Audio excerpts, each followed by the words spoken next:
Broadcasting live from the Business RadioX studios in Houston, Texas. It's time for Houston Business Radio. Now, here's your host. Hello, Houston. Trisha Stetzel here, bringing you another episode of Houston Business Radio. I have the most amazing opportunity to talk to Andre Paradis today, who is a relationship and NLP coach and president CEO of Project Equinox. Andre, welcome to the show. Well, thank you. Good to be here. I'm so excited to have you on. So first, tell us who Andre is. Andre was an ex-professional dancer, kind of traveled the world. Michael Jackson, Prince, Paula Abdul. I was really made it to the top. That was a fantastic journey. Ended up starting a family, which got me grounded. I didn't want to travel the world and not be present. So stage 2 of my life was a auto repair shop in Los Angeles. I'm a car freak. Okay, So cool. So that was stage 2 of my life. But that allowed me to stay grounded, be home with my family. The business was 6 minutes from my house, and the kids' school was 2 blocks away. So I set it up so both my wife and I would at every recital, every parade, every because I didn't have that as a kid, right? So that was important for me to set it up that way. But I've been in personal development my whole life, and I took a workshop in 2006 called Understanding Women, completely random. It was a gift. I wasn't looking for any of this. And at the time, I'm married with 2 little kids. We're doing great. But I realized in that workshop that I knew nothing about women, which scared the life out of me. Because my siblings are divorced and married like 3 and, one's on 4. I have my family. I have a baby and a toddler. We're doing great. But I realized I knew nothing about women in that special workshop, which then I realized that means I know nothing about my wife. And to me, that liability was insane. Like it worried me. And I thought I didn't want to be a statistic because I didn't know. Now I'm a curious guy. I want to know everything. I'm just my brain. So after that workshop, I ended up taking all their workshop, the company that was providing. And, after you pay for all the workshops, I think it was 11 of them. After paying for the workshops and attending, you get to come back and assist and be in the space, right? And I was in a workshop every freaking weekend because it was the content. It was so much more. Every time it was more. And even the same workshop, the teacher would teach us differently. The question would be different. The answer would be, oh, wow. And the more I learned, the more I realized I didn't know anything. So that's how this whole thing started. 2006, 2009, I started Project Equinox. And the business exploded because there's a lot of confusion out there. So much so that I had to sell my other business. It was like, it completely took me over. So that's how we get to be here. Okay. Now you got to dig into Project Equinox. What does that mean to you? Well, the Equinox is the perfect balance between day and night, right? So I thought masculine and feminine, the dance, I thought it was clever. So Equinox, a friend of mine came up with this and he goes, dude, it's perfect. I like it. So Yeah. All right. And now you're out spreading the word. You are talking to everyone about this topic. And what is the topic? The dance of relationships, I call it. If you look behind me, I'm going to show you this. This is my wife and I ballroom dancing. Oh, that's beautiful. So my life was started as a dancer. I was a ballroom dancer into a commercial jazz dancer, but my wife's also a ballerina. So we met dancing, and the metaphors for dancing and relationships are exquisite. So I use that in my teachings to understand how to dance together, because there's no, the typical ballroom, frame. It is 2 entities that become one. A relationship and marriage is 2 becoming one under God, if you're that person. But there's something magical about this. How do we, and the difficulties I see is that men and women are completely different, as you know. Not a little bit, completely different. So often it's difficult to become one when each is thinking the other one's misbehaving, right? Women are like heart-driven, feeling-driven. Men are head-driven, logic-driven. And often we collide because women will say men are insensitive, they're cold, they're distant, they give the one-word answer, they don't want to share their lives with us. Well, no, that's being masculine and stoic. That's kind of the standard, right? This is what our brains go to. Now, there's a way to pull us into you differently, but if you leave us alone, we're in our heads, right? So women think we're shallow, disconnected, selfish, self-centered. That's not it. I'm up in my head. That's how we survive as a species. And on the other side, men will say, I don't know. I she takes everything personally. It's not what I said. That's not what I meant. I never said that. I never, so, and then we often think you're a little crazy. So men think we're crazy. Women think men are shallow. And that's the polarity of us. But, however, the polarity is essential for us to come together. It's the complementary of that works, right? So we're not equals. We're equally important. But as human beings, we're completely different. Just like our genitals, complete opposite, but made to fit. Our personalities, our yin yang is made to fit. So most people are struggling with this because there's so much equality stuff out there that we're trying to make the other person like us.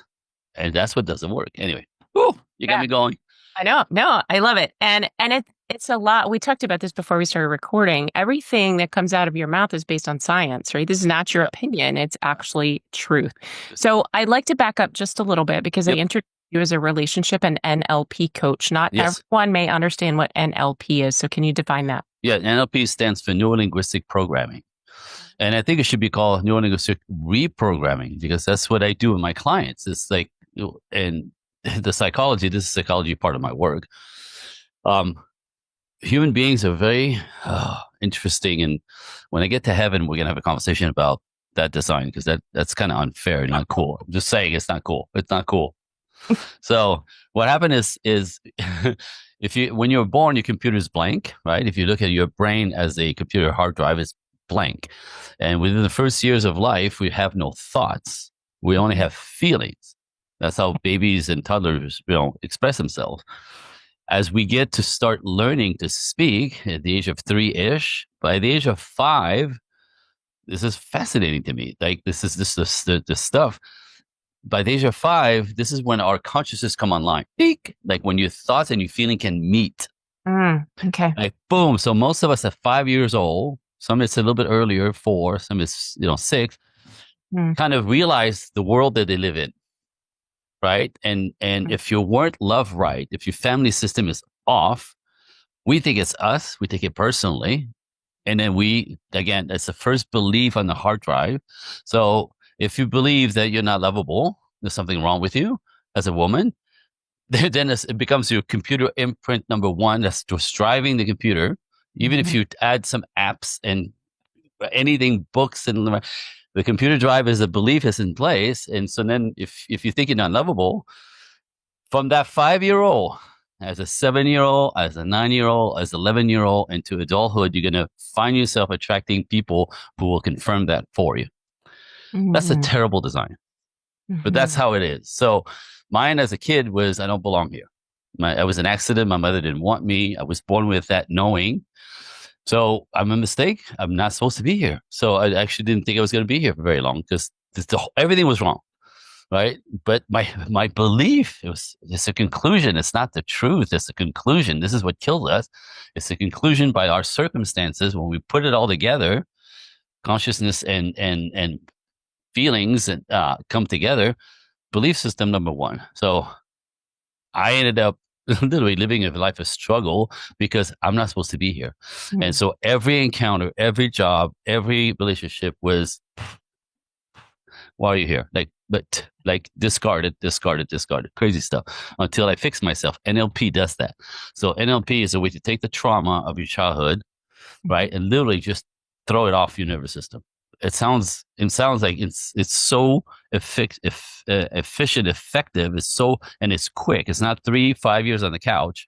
It's 45-minute sessions times half a dozen and poof, clear.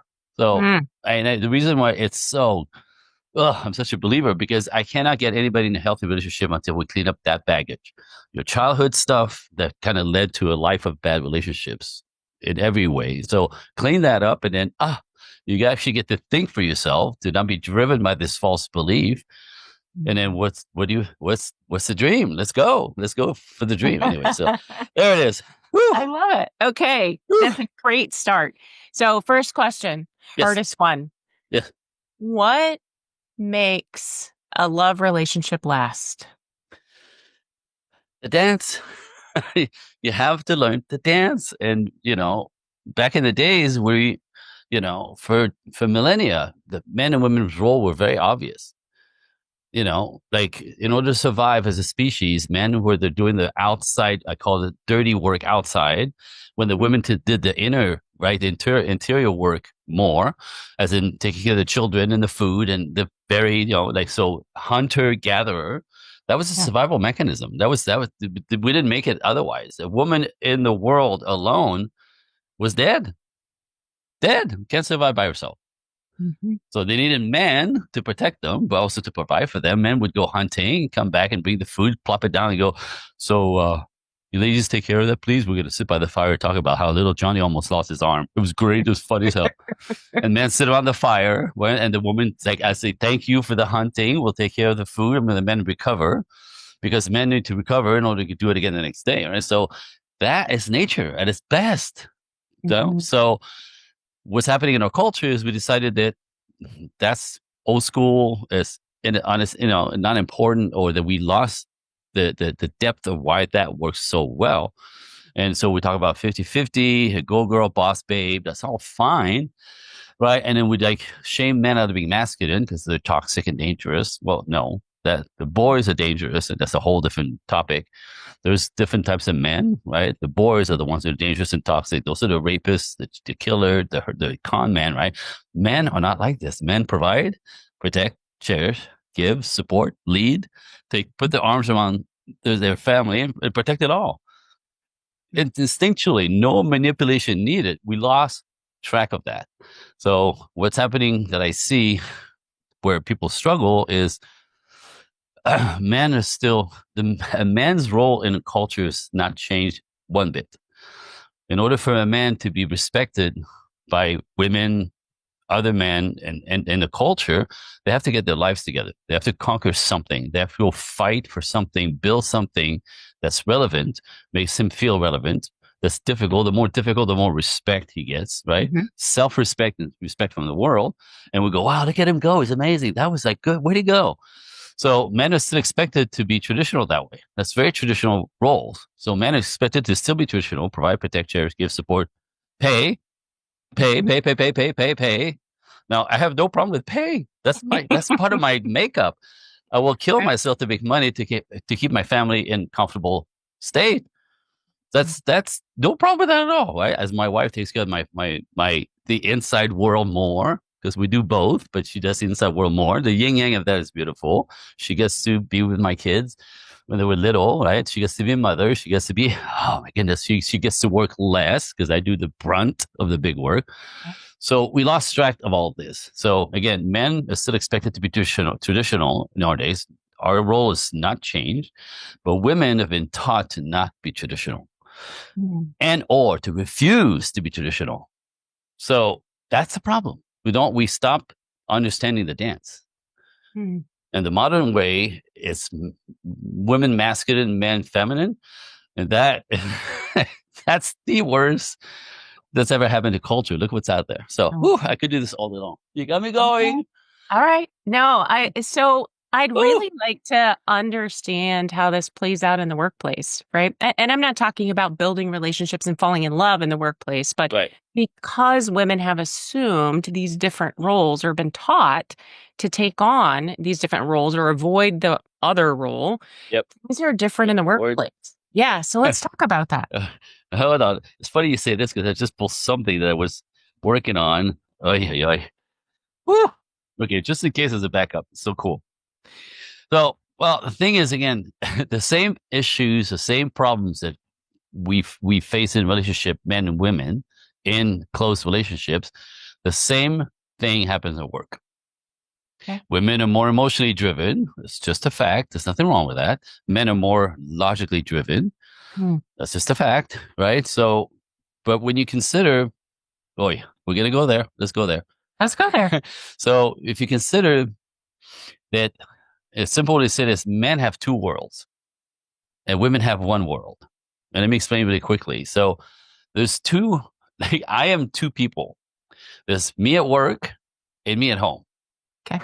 Right? There's me at work, the conqueror, the fighter, the warrior, the busting every door down. Like I'm an animal, right? But not at home. So at home, you get daddy energy, you get husband energy, you get pullback energy, you get community energy, right? Same man, two different energies, right? You ladies have one world. Okay. It's all connected. It's all together. It's all of us. It's sweet. It's want to be pleasing and pleasant, right? And so in that, there's a lot of talking because that's how you ladies connect. And you do this to us at work, and we look at you like, why are you talking? Get to the point.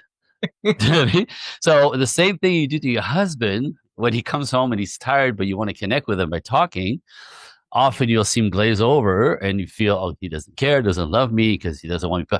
No, he's tired. He's tired, right? So not understanding our very basic kind of instinct and drives as opposites will have us collide. So at work, women in bringing all, so I'll give you an example, right? If I'm working with my buddy John, and we're at work, let's say, right? And I go, dude, so I need this on my desk by 4:00, please. Is a surgeon. Got it? Got it. Done. Right? Now, if Susie brings John the paper, she go, hi, how you doing? What? Good. What's up? They're like, oh my goodness. So how was your weekend? Because didn't you guys go out of town with little Johnny? Is he okay? By the way, I knew he was sick last week, right? Because right, and how about little Lillian? How's she doing? She's such a darling. And he's looking at her like, what the are you talking about? What are you doing? Why are you talking? Right?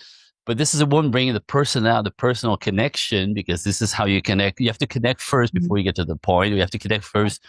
Your connection often will have you go in circles and not even get to a point, just because the point is the connection. But at work, it kind of inappropriate, right? So men will get frustrated, men will get irritated. Then you go, he doesn't like me, he doesn't want to hear from me, or he doesn't. If she's in position of power, right? She's a manager. She's going to think he doesn't respect me. Oh, right? And now often you get resistance. Can you get to the point? Why? What do you want? Now, he's got the tone. So now he's actually, again, being disrespectful and rude, right? So we have to write him up. So that's what's difficult, because at work, the same dynamic we don't understand, that we're operating in different places. And then women joining us in the workforce now want us to adapt to their way because it's more comfortable. And often men will go, really? Like, so I want to say something terrible. Are you ready? This is terrible. Are you ready? Go for it. It's just so uncool. But they'll get triggered. Let me explain it. I think you'll understand it right away as soon as I say it. Right? Men naturally, instinctively know how to work together.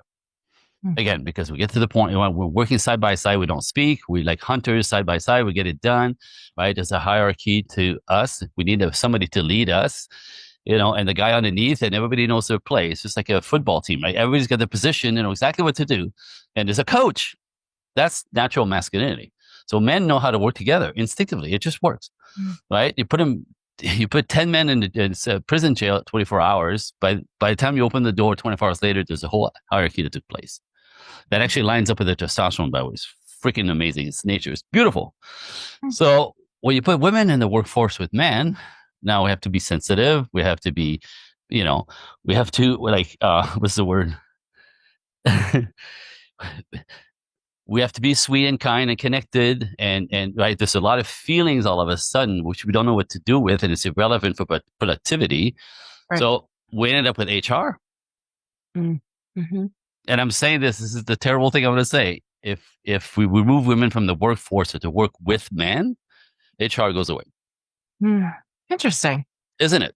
Yeah. So my next question for you is, I do a lot of work with assessments. So DISC, drivers, PQ, EQ, you name it. Do you think, as you were describing people, generally speaking, men and women, do you think there are different versions of these human beings that they've learned something differently, or they've been raised a different way, so they're driven by something different, or they have better EQ or higher positive intelligence? Does that play in this space as well?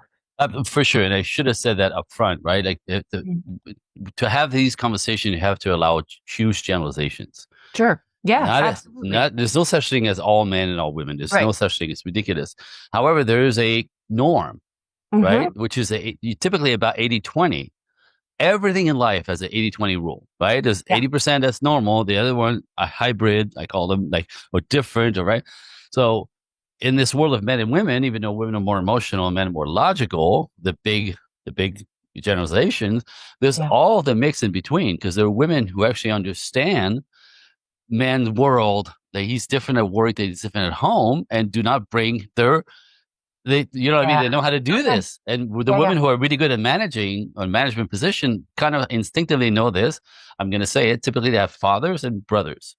Okay. Because fathers and brothers will teach a woman about accountability and get to the point and what's appropriate or not, right? If she was raised by a mother only and daughters and sisters, I have them as client, that doesn't show up on the radar. It's not, you know, so they pull that feminine card because that's how they drive. So there is a huge amount of flex, but the rule, the norm is 80%, 80-20, right? And ultimately we know that we both have masculine and feminine within us.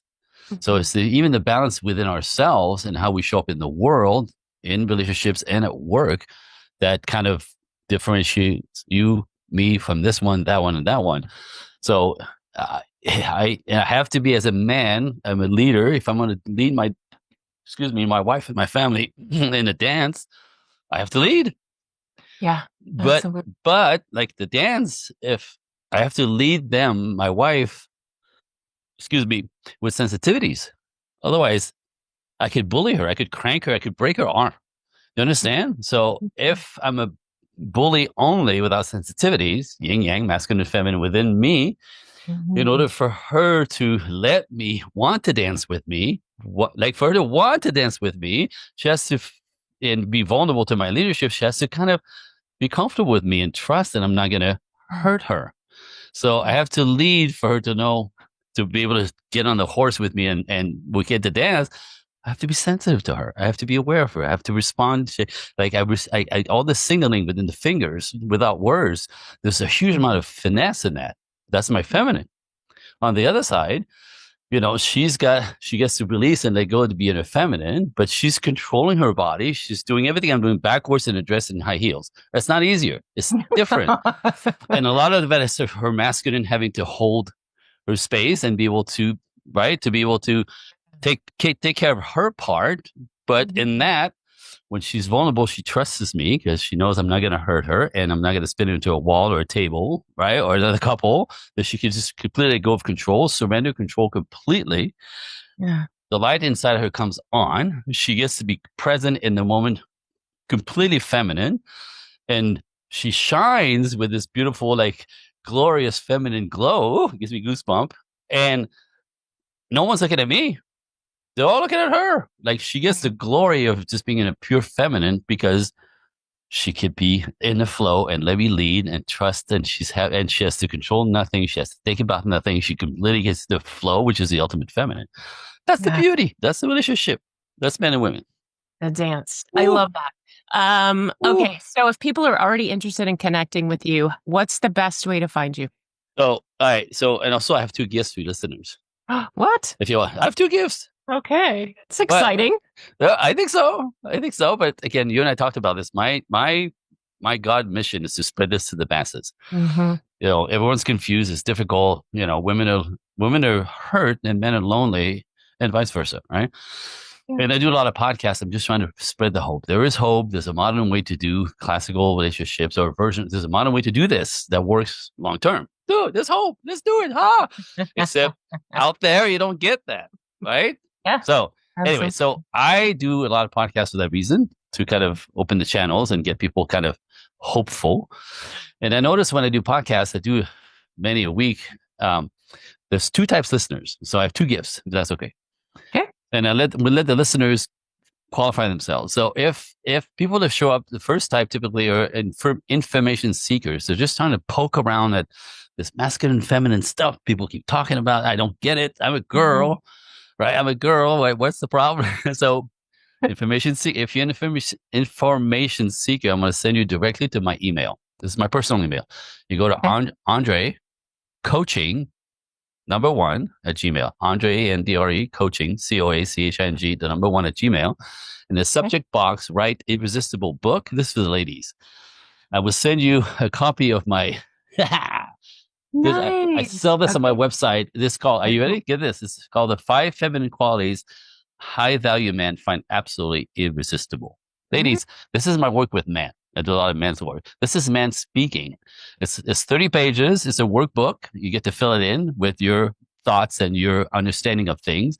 Like I said, just email me, Andre Coaching 1, Irresistible Book. Boom. I'll send you a digital version of it. It's good. It's good. It's a gift. So information seekers, there you go. The other type of listeners that I notice are people who kind of go, uh-oh, I get it. Yep. Like it resonates. Like this guy's got something, right? So NLP, super, super intriguing for people a lot. So if you're a action taker, right? Takes a little courage, but it's kind of temperamentally typically. If you're an action taker, Andre Coaching 1 in the subject box, write talk now. I'll send you my calendar link. You find a place that's open, and you and I are gonna have a conversation for an hour or so about, people call and set up appointments like, because something is not working. They find themselves in a loop. That's the loop I'm talking about from the beginning, right? That, that loop of childhood that we continue to prove as adults. So in 15 minutes, we find out what the loop is. Because it's simple, right? And then when you understand that there's nothing wrong with you, because a lot of people come at me with, what's wrong with me? What's wrong with me? What's wrong with me? There's something wrong with me, right? Because I always attract the same and it's never going anywhere and I'm hurt. I'm feeling abandoned and alone. We find the loop and then when you understand there's nothing wrong with you, you're just a product of your past and the false belief you create about that, we could clear it, NLP. And then from there, what's the dream? What's the dream? Marriage and kids if you're younger, right? If you're older, like it's long-term relationships, companionship for the rest of your life. Yes. And then I'll tell you, there's different ways to work with me to jump in. There's many, many different ways. So, and then it's up to you. But for some people, just that call changes their lives because they kind of understand that I'm broken. Liberation. So those are my gifts. That is very liberating. Okay, I'm not done with you. I still have some more questions. Okay. Beautiful. I have a lot of conversations around women in the workplace and how many of us, particularly in my generation, we'll just call it X-Geners, right? That a particular generation where women didn't have women friends in the business place, right? Because we were all vying for the same position. We were trying to be very masculine. Let's talk about that. Like when I bring that up, I see you, right? You're like, okay, I got to get ready for this. What are your thoughts around that? Because there's so many conversations that I have with women just like me having the same conversation. Okay. So again, not sexy, just nature, right? But sometimes nature is ugly because it's about survival, right? But so as much as men are competitive with each other, right? Instinct and history has taught us to work together. We work together, everyone survives, right? Women competing for men, typically, or for the attention of men, to protection of men, compete with each other. In the, if you're looking at my man, I want to kill you. I want to push you to the tiger myself. I'll watch him eat you and smile. Right? Men can't do that. Yeah. Just against the survival instinct, right? So at work, when competition and getting ahead and survival is on the radar of ladies at work, which is masculine, that mechanism kicks in 100. And all of a sudden, like women will do what women do when they are competing or trying to get ahead is men use their fists. That's how men resolve problems. Women use their mouths. So all of a sudden we have gossip, reputation destruction, the smile on her face, stab her in the back when she turns around. Right. So this is kind of how you fight. So at work with a bunch of women on the same floor, often is that tension of she's trying to get on top of me, she's trying to get my job. Let me just right, and then all this stuff kind of takes place, which is again, something that the masculine at work doesn't understand. Like why is this an issue? You know what I mean? Why is the problem? No, okay, HR again, really? Like, how do we get here? You see it? Yeah, I do. So what would be where do we start, Andre? So I'm a pretty smart person, and You I are. realized that type of environment wasn't good for me. So I've removed myself from that environment. I have my own business. I run my own business. I do my own thing. I'm really happy with what I do, which is nurture others. And I've also started to build these groups of women that I can have conversations with, right? That I didn't have in my past life. So Right. I'm doing those things, but what are other things that you think we should be doing as a society to get back to being where we're supposed to be? Well, I mean, supposed to be, right? According to nature. And again, if you go against nature, you could go against nature all day long, men and women, feminine man, masculine Yeah. women. It's against nature, but eventually it'll bite you in the butt. Mhm. Nature will win, and it's going to cost you something that, excuse me, you don't want to pay for. I promise you. I could tell you stories. So I'm not going to go there. But again, if you go more in the flow of nature and understand each other. So I call it gender intelligence. Okay. Right. So as a man, if you want, women will say stuff like, I need so little. How come you can't give me what I need? I'm da da da da da. Like these, and men don't understand what that means because men quantify everything. Mhm. This is our instinct, right? Big action, big rewards, big work, big money, right?